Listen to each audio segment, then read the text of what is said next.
Olá pessoal, então vamos lá, fazer esse vídeo sobre contraponto. A contraponto é uma matéria muito antiga, no sentido de que existem os chamados tratados de contraponto que tem desde o século, sei lá, 16, tem com certeza, depois 17 com Fuchs, 16 ou 15 é Zarlino, eu acho que é 16 com certeza. E 17 o Fuchs, e depois vieram muitos tratados, um tratado do século XX importante é o do Schoenberg, que trata dessa questão de quê? De duas melodias sendo ouvidas juntas, né? O contraponto ele faz parte de um conjunto muito maior de coisas, que é a polifonia, né? A polifonia que tem tudo quanto é cultura do mundo.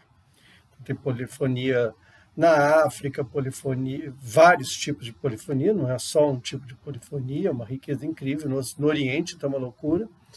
Tem a polifonia na Europa, né? desde sempre. Polifonia são o quê?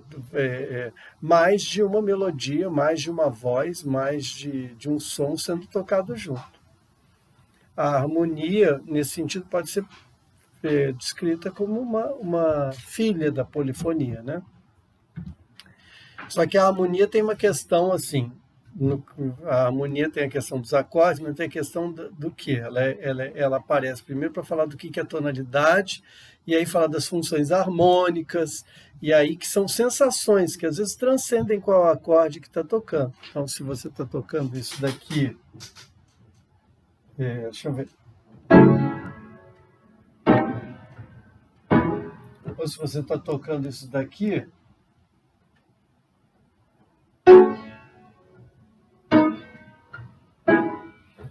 não são exatamente os mesmos acordes, mas assim, a função harmônica é a mesma, então a sensação é a mesma, e isso é uma questão importante da harmonia, porque a harmonia é uma questão de como você ouve as coisas. Existe a harmonia que não tem essa direcionalidade funcional que eu fiz, de subdominante, dominante tônica, 2-5-1, sei lá o quê, entendeu? O 2-7-1, ou 4-5-1, ou 4-7-1, ou 4-5 e não vai para o 1, vai para o 6, sei lá. Então, assim, isso tudo são sensações, né? Que tem uma base assim por detrás, como se fosse um fantasma, que é a harmonia, né? Então a harmonia tem esse aspecto também. E isso eu estou falando porque o contraponto que eu vou trabalhar aqui é o contraponto europeu, a partir do século XVIII, principalmente, 17, 18, vindo para o século XIX, 20, aí quando chega no século XX começa a virar nossa bagunça que a gente tanto ama, porque mistura com um monte de outras coisas, né? Coisas tonais, coisas modais, coisas não tonais. E o contraponto do século XVIII já é um contraponto guiado pelo ouvido harmônico, pela sensação da harmonia. Então você tem melodias sendo ouvidas junto e um efeito harmônico, um efeito tonal, uma direção. Então, eu estou nesse tom, e aí eu passo por aquele tom, eu modulo aquele tom, eu tenho uma dominante secundária, eu tenho sei lá o quê, tudo que tem direito, né?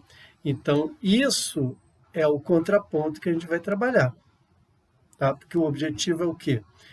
É chegar numa composição de uma fuga, mais ou menos no modelo das fugas de Bach, que é o nosso compositor fetiche, nosso compositor modelo europeu. Se a gente pegar, por exemplo, o contraponto no século XV, XIV, é outro mundo completamente diferente, não tem funcionalidade nenhuma, é outra coisa completamente diferente. Se você pegar, por exemplo, na Renascença, século XVI, você já começa eventualmente a ter sensações de ponto de chegada, de repouso, que vão evoluir para a sensação da harmonia, e você já tem, eventualmente, ouvindo uma busca, eventualmente, por acordes, né? por acordes completos. Nem sempre, inclusive nem em bar. Contraponto não é obrigatório você ter acordes completos. Como é que você vai fazer acordes completos, por exemplo, a duas vozes? Isso não é possível. Então, o objetivo não é a harmonia, no sentido de que vamos fazer a harmonia, botar os acordes com todas as notas que tem. Você pode ter um contraponto a duas vozes, e a gente vai começar por um contraponto a duas vozes, e dar uma sensação de direcionalidade harmônica com isso, né? Bom, o começo que a gente vai começar a trabalhar é exatamente a partir daquela ideia, daquela noção que dá nome para a disciplina.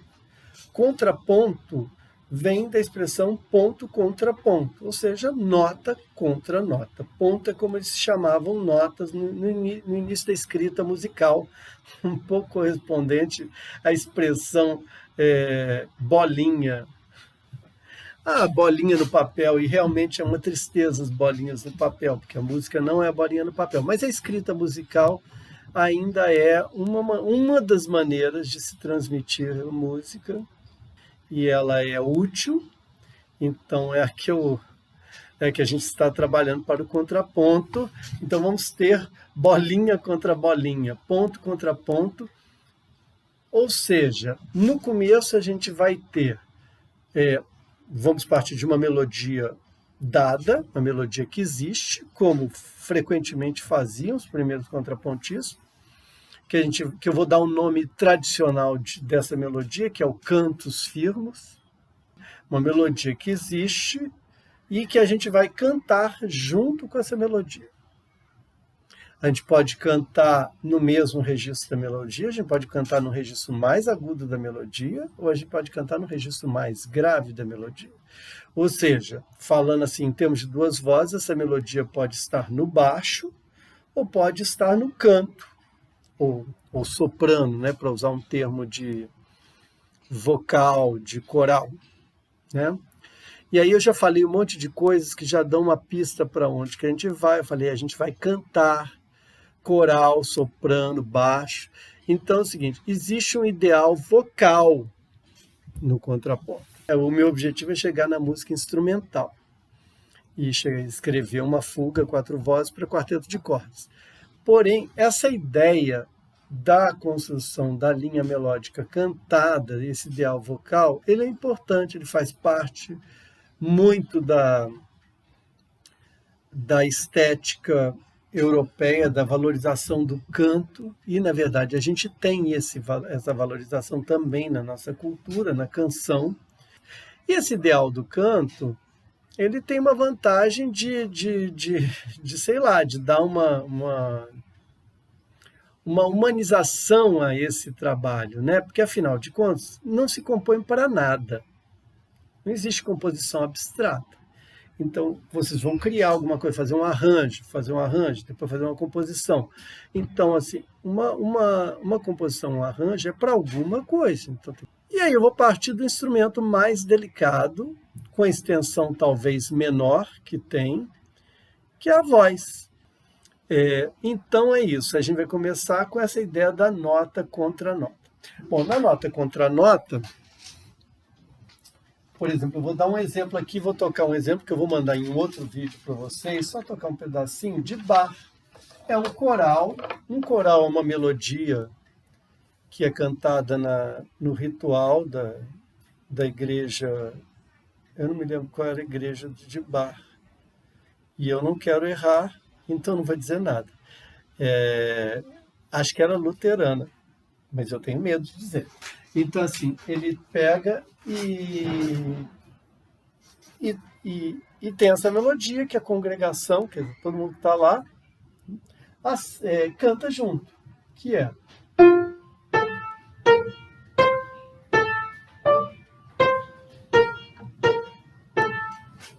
Né? Que aqui está na voz de soprano.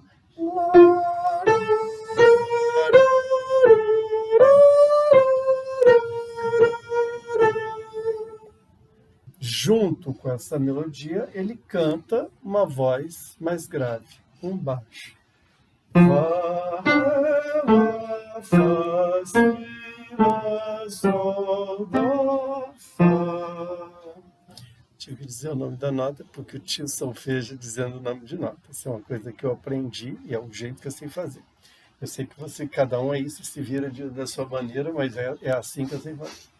Então vamos ouvir juntas. Que aí não é só fazer qualquer melodia, mas toda melodia que vai ser ouvida junta com a outra tem um resultado harmônico.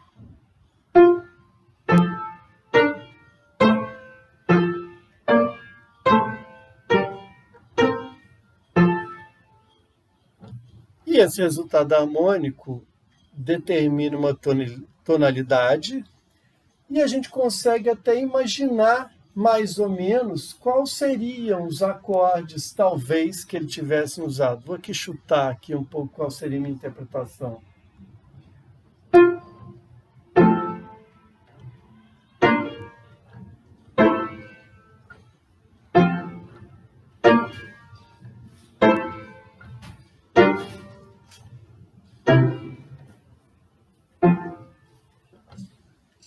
Pode ser isso, pode ser, mas assim, parece que está no meio essa harmonia.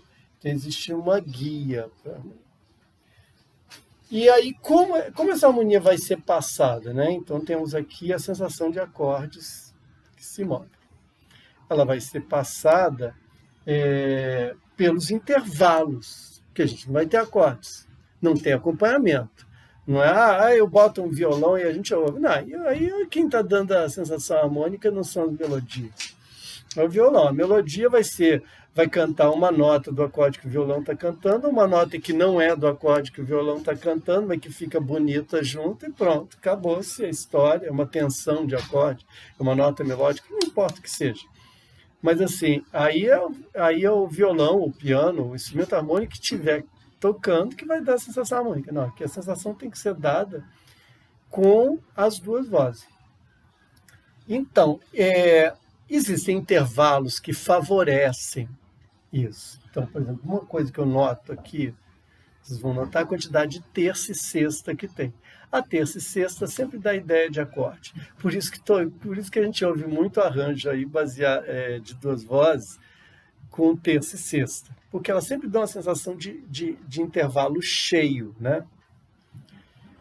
Também são usados as quintas e oitavas, que dão ideia também de harmonia, embora sejam mais vazios. A oitava e o uníssono, né, que também é usado, principalmente é muito vazio. A quinta também, menos vazia, e dá ideia de harmonia, vai ser usada, mas assim, ela não é tão cheia, mas ela é usada também.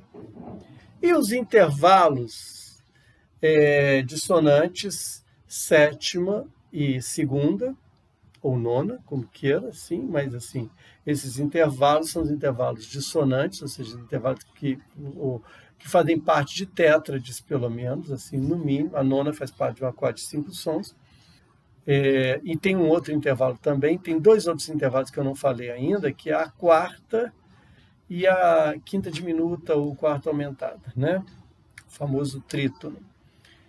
Que são os chamados intervalos ambíguos. Ambíguos porque a quarta ela está na formação de um acorde se o acorde estiver invertido, mas não no acorde da posição fundamental. Então, quando você ouve uma quarta sozinha, das duas uma, ou aquilo é uma inversão de acorde, ou uma das notas é uma tensão, provavelmente a nota mais aguda é uma tensão de acorde. E, por exemplo, o acorde de quarta suspensa, que é uma tensão. Então, você tem aqui a quarta.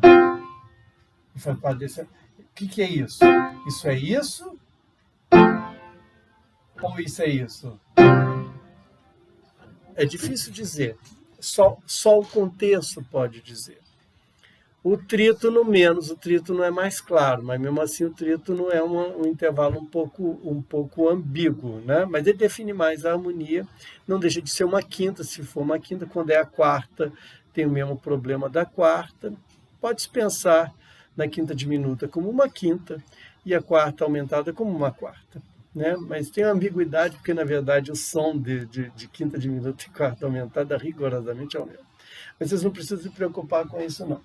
Mas a questão de todos os intervalos ambíguos, como as dissonâncias, que parece que são menos ambíguas, mas são, porque também podem ser tensão de acorde, né? Por exemplo, você tem um acorde de nona é uma tensão de acorde. Você tem uma segunda, essa segunda pode ser uma sétima invertida, mas pode ser uma segunda, uma tensão de acorde. E a sétima, normalmente a sétima é mais claro, mas assim, a sétima eventualmente pode ser uma tensão de acorde também, porque se for, sei lá, se o contexto não harmonicamente não for claro, a gente pode pensar aquela sétima pode dar uma certa impressão de vagueza, né? Então, assim, normalmente são utilizadas com mais frequência na nota contra nota. As situações mais importantes são situações desses intervalos dissonantes ou ambíguos que estão dentro de encadeamentos funcionais. O que é encadeamento funcional?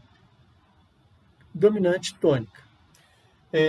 Então, por exemplo, aqui tem uma estrutura funcional, tem uma dissonância nessa frase aqui de Bach, do final, quando você tem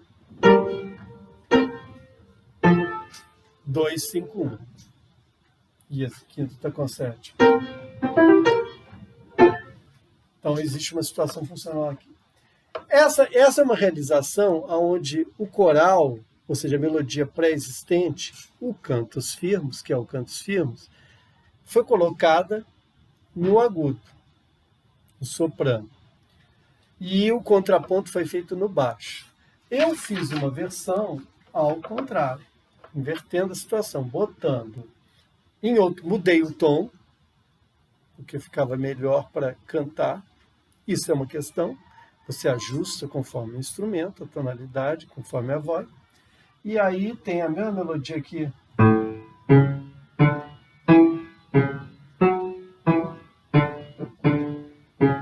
No baixo. E eu fiz aqui o seguinte contraponto. Esse contraponto é meu.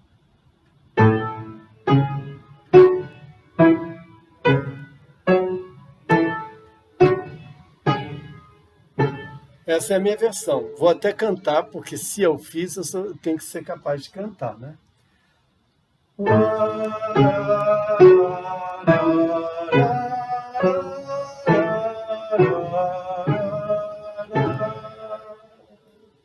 Eu fiz uma coisa não muito difícil, porque eu não sou bobo, eu quero fazer uma coisa para mim cantar sem sofrimento, né? E que tá, para mim tá legal, tá bacana, tá uma linha vocal que eu consigo cantar com facilidade e faz um contraponto, tem mais dissonância aqui e tem intervalo ambíguo mais do que Bach, que aí já sou eu, né? Então você tem aqui sétima, e aí eu tenho aqui um encadeamento funcional, como se fosse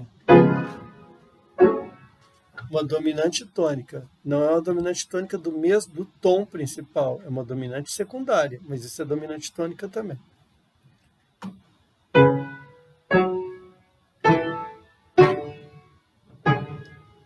Aqui eu tenho a quarta, e eu tenho encadeamento funcional o quê? Tônica subdominante. Tônica subdominante também é um encadeamento funcional, porque funciona como se fosse dominante tônica. Então aqui tem Lá maior que eu estou. O Lá é a tônica, o Ré é a subdominante, o Mi é a dominante. Mi, Lá, sobe uma quarta justa, dominante tônica. Lá, Ré, sobe uma quarta justa, dominante tônica. Então é similar à ideia de dominante tônica. Então usei aqui a quarta. E depois um trítono, uma quarta aumentada, indo para essa sexta, dominante, quinto com sétima, ou sétimo com sétima. Ah, não pode ser quinto, porque não tem o Mi, não tem a fundamental. Isso realmente não tem a menor importância. Isso não tem a menor importância. Tanto faz se é sete, quinto. Em termos de sensação tonal e a duas vozes, o que é assim exatamente o acorde não é tão importante. Então a gente pode assim agrupar os acordes, como a gente sabe que são agrupados. Quarto grau com segundo grau são um grupo funcional. O quinto grau com o sétimo grau são um grupo funcional. Vocês vão ter que trabalhar a duas vozes, nota contra nota. No começo o ritmo não vai ser importante, então vocês vão ver, vocês vão receber um material, né, que eu chamo de cantos firmos em maior, por enquanto só o tom maior para não botar complicação.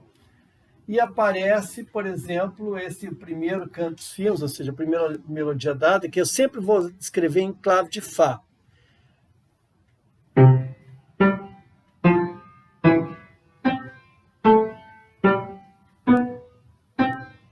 E sempre em valores iguais, porque o que importa aqui para mim é a nota contra a nota, não é o ritmo. E aí eu peguei e fiz uma realização. Então eu vou tocar para vocês aqui essa minha realização do contraponto, cantos firmes. Primeira coisa, eu dei lá no papel em Dó maior, mas eu vou fazer ele em Si bemol maior. Por que você fez em Si bemol maior? Porque eu achei que era legal. Aí ele ficou assim.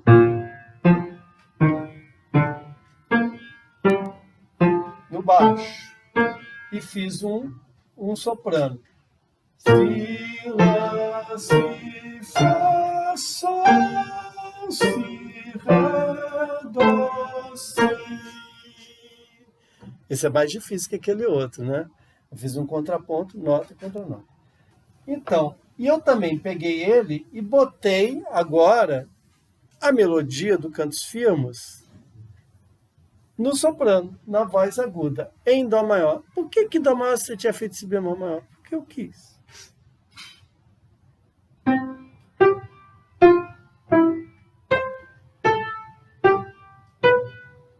E agora eu fiz um contraponto embaixo. Dó, Dó, Si, Lá, Dó, Mi, Fá, Sol, Ré, Dó. Cantei bonitinho esse, hein? Então é isso que vocês vão fazer. Espero que fique claro, que a gente já vai começar o trabalho na segunda-feira. E eu resolvi fazer assim em vídeo, porque eu estou querendo fazer um canal de contraponto. Então eu já estou treinando com vocês. Estou querendo fazer um canal sobre contraponto e harmonia. Né? Afinal de contas, eu dou aula nessa Unirio há quase 25 anos, há 25 anos, oh my God, dessas matérias. Então é hora de começar a usar tecnologia. Então é isso, gente. Nos vemos na semana que vem. Quem for da segunda, vem na segunda. Quem for da quarta, vem na quarta. Não vamos aglomerar demais. É na sala nova de baixo, que é aquela sala pequenininha. 8 pessoas eu já estou achando demais. Provavelmente vocês não vão ficar chateados comigo. Eu vou deixar entrar 2, 3, aí vejo com eles, aí entro os próximos, porque vai ser um trabalho individual, tá bom? E quem quiser já ir se adiantando, se divertindo para a aula que vem, para ver se entendeu bem o que eu falei, essa é a primeira aula de contraponto, tá bom? Grande abraço a todos e até semana que vem.